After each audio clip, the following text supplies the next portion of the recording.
అనగనగా ఒక అడవిలో గుడ్లగూబ నివసిస్తూ ఉండేది. దాని పేరు ఓయల్. అది చాలా తెలివిగలది. దాని తెలివితేటల గురించి అడవిలో ఉన్న అందరికీ బాగా తెలుసు. ఓయల్ తన కాలక్షేపానికి ఎప్పుడూ పుస్తకాలు చదువుతూ ఉంటుంది. అదే అడవిలో ఒక చిన్న అల్లరి తుంటరి ఉడత ఉండేది. దాని పేరు స్క్వేర్. స్క్వేర్కి ఏదైనా కొత్త విషయం తెలుసుకోవటం గురించి చాలా ఆతృత. కలిసిన కొత్తవారి అందరినీ ఏదో ఒక కొత్త విషయం చెప్పమని అడుగుతూ ఉంటుంది.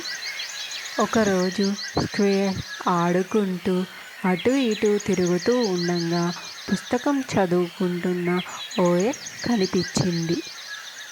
ఆ విషయం తనకి చాలా కొత్తగా అనిపించింది. వెంటనే చాలా స్పీడ్గా చెట్టుపైకి ఎక్కింది. నాకు ఏదైనా కొత్త విషయం నేర్పిస్తావా అని చాలా ఆతృతగా అడిగింది. ఓయల్ కూడా స్క్వేర్ అంత ఆతృతగా అడగటం చూసి చాలా హ్యాపీగా ఫీల్ అయ్యింది. అప్పుడు తను ఉంటున్న అడవి గురించి, దాని చరిత్ర గురించి, అందులో ఉండే జంతువుల గురించి, వాటి యొక్క జీవన విధానం గురించి స్క్వేర్కు ఎక్స్ప్లెయిన్ చేస్తుంది. స్క్వేర్ కూడా చాలా శ్రద్ధగా వింటుంది. అలా రోజులు గడిచే కొద్దీ స్క్వేర్ పెద్దలను గౌరవించడం, అందరికీ సహాయం చేయడం ఎలానో నేర్చుకుంటున్నాడు.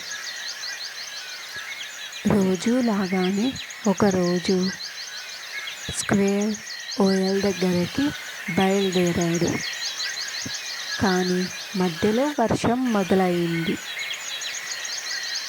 సరే అని స్క్వేర్ వర్షం తగ్గగానే బయలుదేరదామని ఒక పక్కన నించున్నాడు. కానీ వర్షం చాలా పెద్దగా అయిపోయింది. ఆ వర్షం కాస్త ఒక పెద్ద తుఫానుగా మారిపోయినది. అది చూసి స్క్వేర్ కంగారు పడ్డాడు. చుట్టూ ఉన్న చెట్లు విరిగిపోతున్నాయి. చుట్టూ ఉరుములు, మెరుపులు, పిడుగులు శబ్దాలు భయంకరంగా ఉన్నాయి. వాటిని విని స్క్వేర్ చాలా భయపడ్డాడు. ఏం చేయాలో తనకి దిక్కు తోచలేదు. ఒక ఆకుని తన తలపై పెట్టుకొని వర్షం నుంచి దూరంగా జరిగాడు. కానీ వర్షం చాలా ఎక్కువగా ఉంది. ఇంతలో చలి కూడా మొదలైంది. పూర్తిగా తడిచిపోయాడు. ఇంతలో స్క్వేర్ని వెతుకుతూ ఓయల్ అటువైపుగా వచ్చింది. చుట్టూ చాలా గాలి. ఎంత కష్టంగా ఉన్నా కానీ తన స్నేహితుడి కోసం ఓయల్ వచ్చింది. వెంటనే తన స్నేహితుడిని తన రెక్కల్లోకి తీసుకొని వెంటనే ఓయల్ తన ఇంటికి స్క్వేర్ని తీసుకొని వెళ్ళి ఆహారం పెట్టింది. స్క్వేర్ మరుసటి రోజు ఉదయాన్నే లేచి ఓయల్కు చాలా థ్యాంక్స్, ఆ క్షణంలో నాకు ఏం చేయాలో ఎటు వెళ్ళాలో ఏమీ తెలియలేదు అని చెప్పాడు.